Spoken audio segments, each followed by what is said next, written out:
fellow dadpreneurs, Adam Dukes here. In this video, it's going to be a little bit different. So I get a lot of emails from people, customers, friends, acquaintances, other entrepreneurs asking me questions.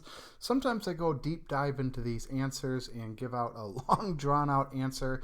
And I got to thinking I need to repurpose this content because a lot of this I spend a lot of time, sometimes 20, 30 minutes replying to some of the emails, just kind of depending if I have the time, if it strikes up some creative juices in my head. So I'm going to go over an email that a guy sent me. This was back in August, actually. I went back through and I found several emails that, like I said, I wrote long responses and I'm like, this is good information. He asked several questions. I responded with several answers. I'm sure if he has the questions, many, many others are going to have the questions. So I'm going to kind of read through his email and then I'm going to kind of break it up and kind of give my 2 cents, my thoughts, my 10 years of experience in the online marketing world. This is an idea I got from Corey Wayne, a guy that I watch, the 3% Man. He has a YouTube channel and he literally just answers people's emails. He calls it his video newsletter. I love the idea. I subscribe to his podcast, watch his channel. I'm reading his book for the 6th time right now, 3% Man. If you're a man, I cannot recommend it enough. It's fascinating. So anyways, without further ado, let's just dive into the email. So he replies back. This guy is a customer of mine. He says, I'm having trouble understanding how people will go to my landing page if I don't have anything to sell. This is a common question. It's a great question. And he's brand new to the online marketing space. He is going to teach baseball to parents and to young kids. He has a couple of kids that I believe are in college now, and I feel that he misses it and wants to kind of get back into it a bit. So he's going to train or teach kids and parents and things like that how to hit a baseball, catch a baseball, all that stuff. So he's going to put out some tutorial videos on YouTube, and then he's going to create like a membership site, I believe. And so he's asking if I don't have anything to sell, he's not quite there yet, why put up a landing page? And my opinion on it is you should put up a landing page. That's the first thing you should, that's one of the first things you should do before you get into selling anything.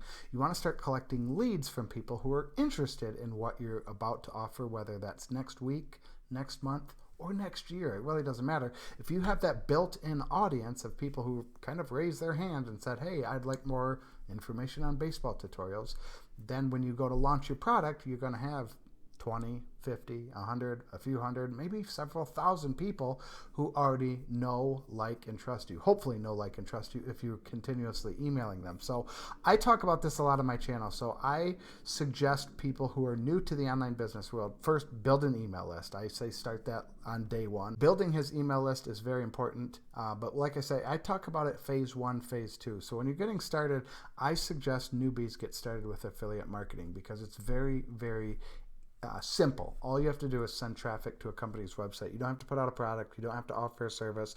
No customer support. You don't have to take any type of payments. You don't have to put a sales page together, a full-blown website, all that stuff. So I had suggested to him in a previous email to find something similar, baseball tutorials possibly from another company, another person that's doing that. He had found one that offers an affiliate program. So I said, be an affiliate for that program until you put your program together. So that's kind of why I look at it as phase 1, start with the affiliate stuff, learn it. You're basically getting paid to learn. That's how I look at it, is with affiliate marketing, because you're learning emails, you're learning content production, content promotion, sales copy, any type of the social media platforms, landing pages, funnels. You're learning all that stuff as you're going with affiliate marketing, and you can earn money while you learn. Eventually, I recommend offering your own products and or services. That could be a physical product, a digital product, or some type of a service. Whatever it is you want to sell them yourself, I recommend that's kind of the phase 2 approach. And why I recommend offering your own products and services, you have control. With affiliate marketing, you have no control or very little control. The company could go bankrupt. They could slash their commission structure. Amazon did this in April of this year. They could kick you out for whatever reason. They could close down the affiliate program. There's a lot of things that can happen. Also, some of the tracking issues. There can be some issues with. Actually, I'll say this: there will be issues with tracking. You'll probably never know it. You probably won't catch it. But nothing's perfect. Nothing's 100%. There's going to be errors. You could send traffic through your link, and you might not get credit for it. So that's something to take into consideration as well. So, like I said, start with affiliate marketing, but then transition to your own products or services. So That is why I tell him to build up an email list of interested people, so when you're ready to sell your own product or service, you have the built-in audience who already knows, likes, and trusts you. So he also asked about getting traffic, and I told him there's 2 ways to get traffic on the internet. There's technically 3 ways. I'll cover all 3. Number 1 is paid advertising. That's going to be, typically that's the fastest way. I do air quotes because there is a learning curve. I got another customer of mine that reached out and was like, wow, Facebook ads is not as easy as most of these entrepreneurs make it seem. And I told him, dude, I've been running ads since 2012.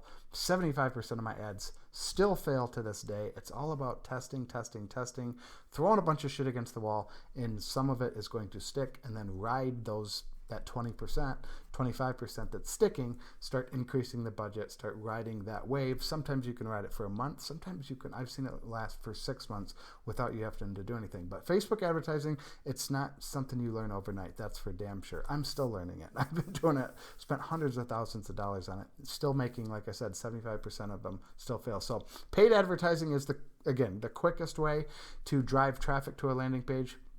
The next one is organic and or free traffic. Typically, you're going to do this by putting out some type of content. This could be written content, this could be audio or video. It's going to be one of those 3 forms. It could be a blog, it could be a podcast, it could be a YouTube channel, it could be TikTok videos, it could be tweets if you're onto Twitter. If you're not a fan of video, I love TikTok right now. I'm a big fan of video. However, I know a lot of people aren't fans of video. I would suggest Twitter. Twitter is fantastic. You don't have to show your face. You don't do any videos. It's all text-based. You can drive a significant amount of free traffic to a website, a podcast, a blog, a YouTube channel, a landing page, a sales page, wherever you want. Facebook is pretty good. Instagram is another one that I know a lot of entrepreneurs capitalize on. My advice is pick one where your target market is. Pick a platform you enjoy. If you don't like Instagram, don't do Instagram. I don't like Instagram. I don't use Instagram, so I'm not going to do Instagram. If you don't like Twitter, don't do Twitter. If you don't like Facebook, don't do Facebook. But find one that you like, you can stick to, and commit to that one. The third traffic, I typically talk about paid and free. The third one is you can get partner traffic, and this is a great way, actually. I should talk about it more, is what you do is you find someone who has a database of people in your target market, and you partner up with them. You offer them something of value. It could be a product, it could be a service, something where you could siphon off some of their traffic. They already have a built-in audience. This is a great way. Borrowed traffic is a great way to also build up an email list or get a lot of traffic. That's probably actually the quickest way to do it over free and paid. And typically it doesn't cost money out of pocket. A lot of times you'll split it. If you're selling a $100 item, you get with someone that has a big email database and you partner with them, split it 50-50. You might even have to go 60-40. You take 40%, they take 60, maybe even 75-25. However, you're getting a built-in audience who that person already built to know, like, and trust. So don't really worry about the percentage. That's a little bit more detailed. I'm not going to get into that, but know that that is a third option, borrowed traffic in a sense. So and one last point that I have here is there's no right or wrong way to do it, free versus paid versus borrowed. Do what you feel comfortable with. If you don't have the budget, paid traffic's probably not going to work.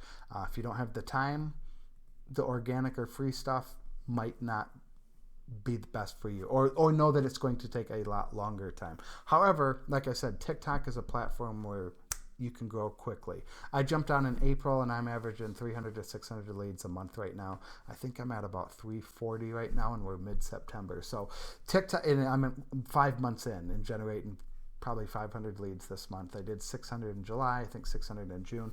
August was a bit slower with like 3 something. So TikTok's an insane way to build up an email list very, very quickly.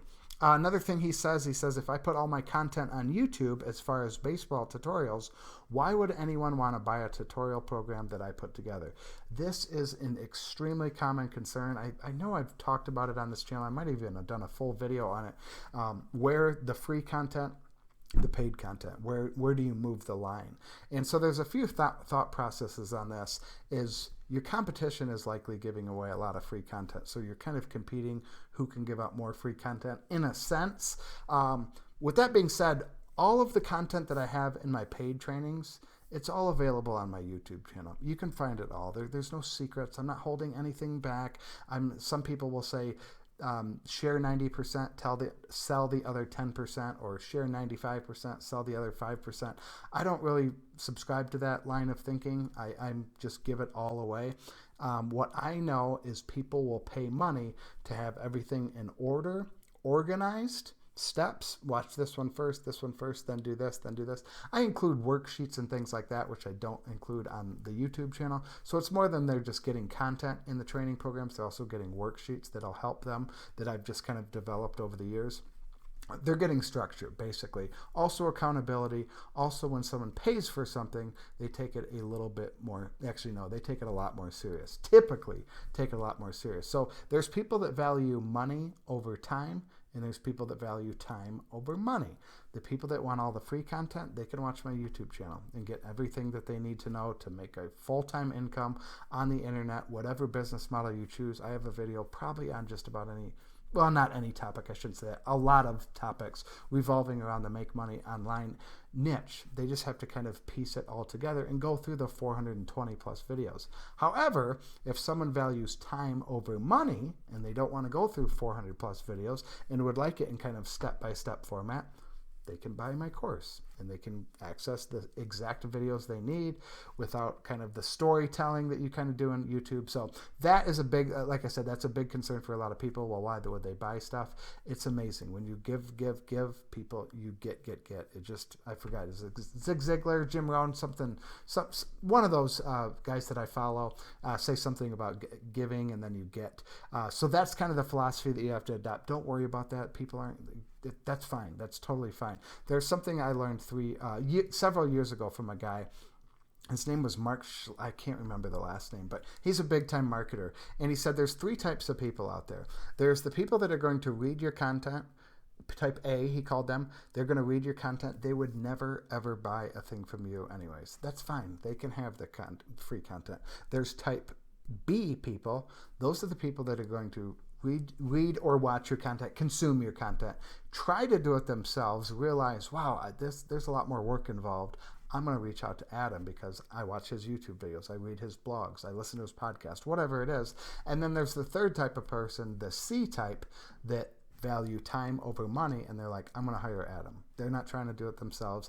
They're typically the people that are easy to work with. They're typically the people that understand time is money, and they just want to have me do it themselves. That's more of if you're offering a service, but it still applies, the 3 type of people, A, B, and C. There's going to be those people that just consume the free content. That's fine. You're still serving them. That's how I look at it. I'm still helping those A people. That's fine. They were never going to buy anyways. The B people, they watch my stuff, then they realize, God dang it, I need to get one of Adam's courses because it's going to help me speed up the process. Then the C people, they just maybe see a piece of my content, realize, I don't have the time for this. I'm just going to buy his training program. So that's kind of the mindset to have. Don't worry about putting out too much free content. In my opinion, there's no such thing. Give it all away. I give it all away. There's no secrets. I'm not holding anything back in the courses. It's all here on the YouTube channel on the 422 videos I think I have. So get over that mindset. It's a very, very common one, but you have to get over that free and paid mindset. And then the last point he says is, I have found a baseball tutorial program that I can be an affiliate for, so I'm going through some of that program to see if I want to be associated with. I highly, highly recommend you do the same thing. Going through a program before recommending it, making sure you can kind of put your stamp of approval in a way. And here's what happens when you recommend. So he's basically recommending a competitor. That's what some of you are thinking. Why would I recommend a competitor? Here's the thing. You recommend the competitor, and some of those people are going to still reach out to you because they're on your email list, and they'll give you feedback on that specific program. So I promote Legendary Marketer a lot. I get feedback from people, good and bad feedback. People say, I don't really like how they did this, the videos are drawn out, whatever it is. I do like this, I do like this, I do like this. So when I'm putting together my program, my training, I'm going to take the feedback and remember, oh, I'm not going to put that in, I'm not going to put that in, I'm going to make that more clear, shorter videos, whatever the hell it is on the feedback that I get. So he can do the same thing. He'll probably likely get feedback from the people on his email list, and they'll say, man, these baseball tutorials are good, but the audio quality is bad, or the guy doesn't talk about bunting, or whatever it is. And then he can make notes, and that's what I told him, is you can make notes, and when you put together your tutorials, your training program, make sure to take that market research that you got, the feedback that you got from those people, and make the perfect product, so to speak. So that's kind of why you want to recommend a competitor, become an affiliate, because then you can just build off of that program, take all the good things, improve on the bad things, the feedback you're getting. It's also good to reach out to the people who bought through your affiliate link. Reach out and ask them their honest opinion on that specific program, so then you can add it into your training. So those are kind of the 3 points he talked about. Like I said, I wrote this long email out in middle of August. I just dug it back up in Gmail, and I was like, I'm going to start doing kind of this video newsletter like my man Corey Wayne, and do the same thing here. So these will kind of be sporadic as I get them to come in, but I just kind of wanted to repurpose the content, because like I said, I spend so much damn time on these emails, I might as well give out the value. And I know these are all 3 points that I've been asked before over the years. I've seen these questions in comments on YouTube videos, TikTok videos, in my email inbox, Facebook groups, things like that. So I'm going to kind of do a little video newsletter. So hey, if you like these videos, make sure you hit subscribe down below. Click that little bell notification, because I release 2 videos each and every week for your viewing pleasure. Also, I have a guide that I recently put together called the 50-Minute Workday Blueprint. Yes, you absolutely can build a business working only 50 minutes a day, because I know a lot of people, especially the dads out there that I speak with, they just don't have the time. They don't have the time to dedicate 3 to 4 hours. So I drill it down to 2 tasks that you need to focus on each and every day. We talked about it in this video. There's a little hint. So check out the link down below. It's totaldads.com/50. Download that guide and start implementing the 50-minute workday in your life. So as always, thank you so much for watching. I truly do appreciate it.